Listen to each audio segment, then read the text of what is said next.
नमस्ते दोस्तों। आज सुनिए, मत जाओ, माफ कर दो।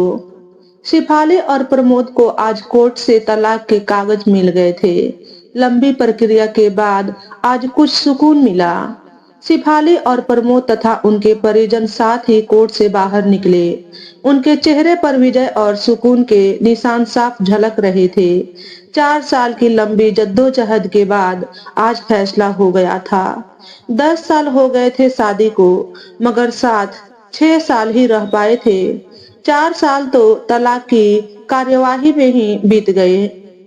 शेफाली के हाथ में दहेज के सामान की लिस्ट थी जो अभी प्रमोद के घर से लेना था, और प्रमोद के हाथ में गहनों की लिस्ट थी जो उसने शेफाली से लेने थे। साथ में कोर्ट का यह आदेश भी था कि प्रमोद शेफाली को 10 लाख रुपए की राशि एक मुश्त देगा।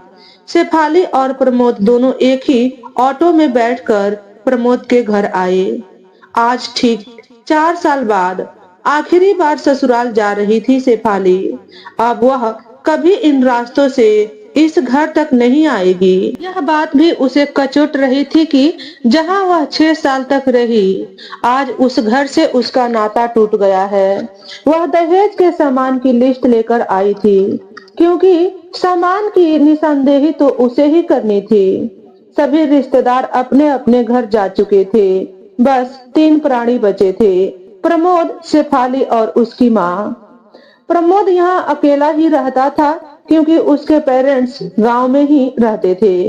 शेफाली और प्रमोद की इकलौती 5 साल की बेटी, जो कोर्ट के फैसले के अनुसार बालिग होने तक शेफाली के पास ही रहेगी। प्रमोद महीने में एक बार उससे मिल सकता है। घर में घुसते ही पुरानी यादें ताजी हो गई। कितनी मेहनत से सजाया था शेफाली ने इसे। एक एक चीज में उसकी जान बसती थी। सब कुछ उसकी आंखों के सामने बना था। एक एक ईंट से उसने धीरे धीरे बनते घरौंदे को पूरा होते देखा था। यह उसका सपनों का घर था। कितनी शिद्दत से प्रमोद ने उसके सपने को पूरे किए थे।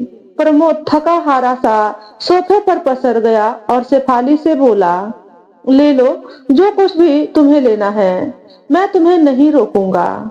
शेफाली बड़े गौर से प्रमोद को देखा और सोचने लगी, 4 साल में कितना बदल गया है प्रमोद। उसके बालों में अब हल्की हल्की सफेदी झांकने लगी थी। शरीर पहले से आधा रह गया है। 4 साल में चेहरे की रौनक गायब हो गई थी। शेफाली स्टोर रूम की तरफ बढ़ी, जहां उसके दहेज का सामान पड़ा था। कितना था उसका सामान? प्रेम विवाह था दोनों का। घर वाले तो मजबूरी में साथ हुए थे। प्रेम विवाह था तभी तो नजर लग गई किसी की, क्योंकि प्रेमी जोड़ी को हर कोई टूटता हुआ देखना चाहता है।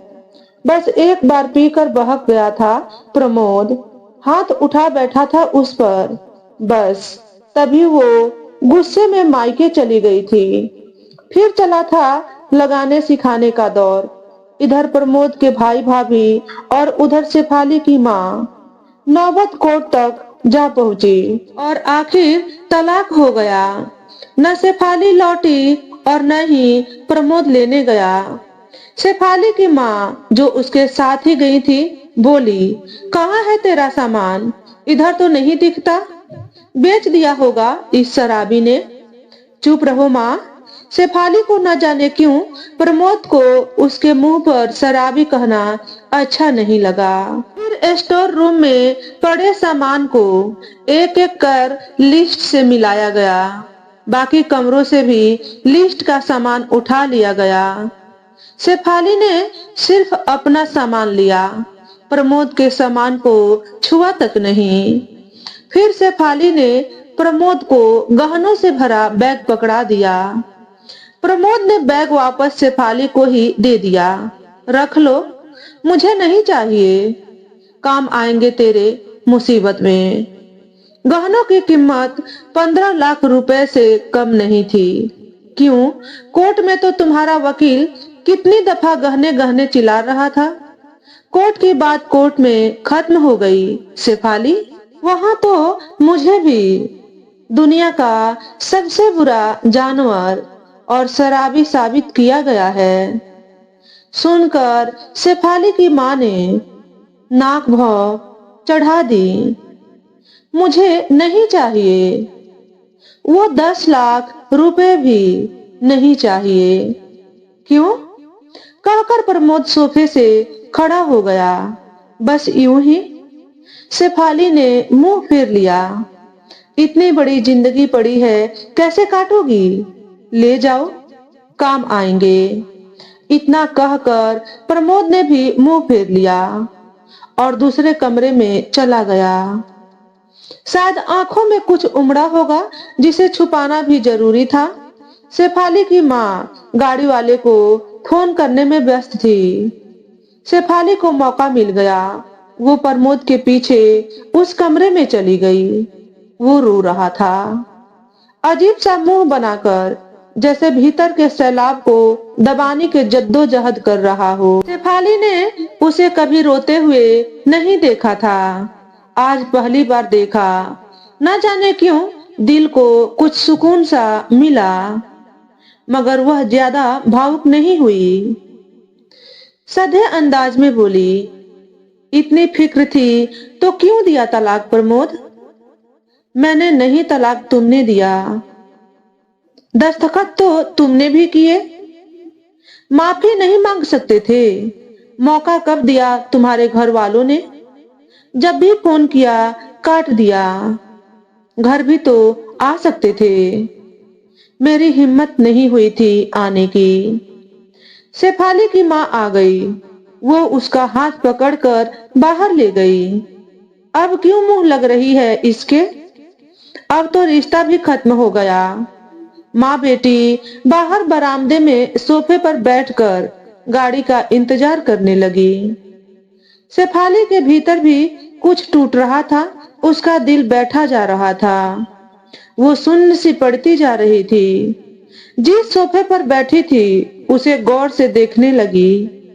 कैसे कैसे बचत करके उसने और प्रमोद ने वो सोफा खरीदा था। पूरे शहर में घूमी तब यह पसंद आया था।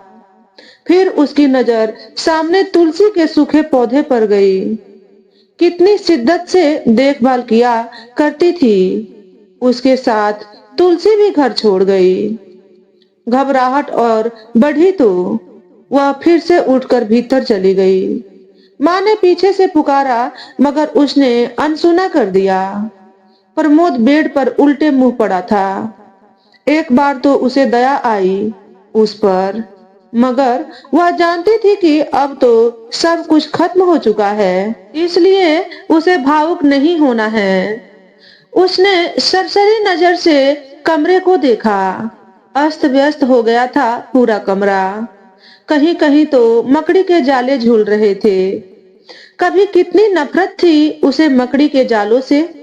फिर उसकी नजर चारों ओर लगी उन फोटो पर गई जिनमें वह प्रमोद से लिपट कर मुस्कुरा रही थी। कितने सुनहरे दिन थे वो। इतने में माँ फिर आ गई। हाथ पकड़कर फिर उसे बाहर ले गई।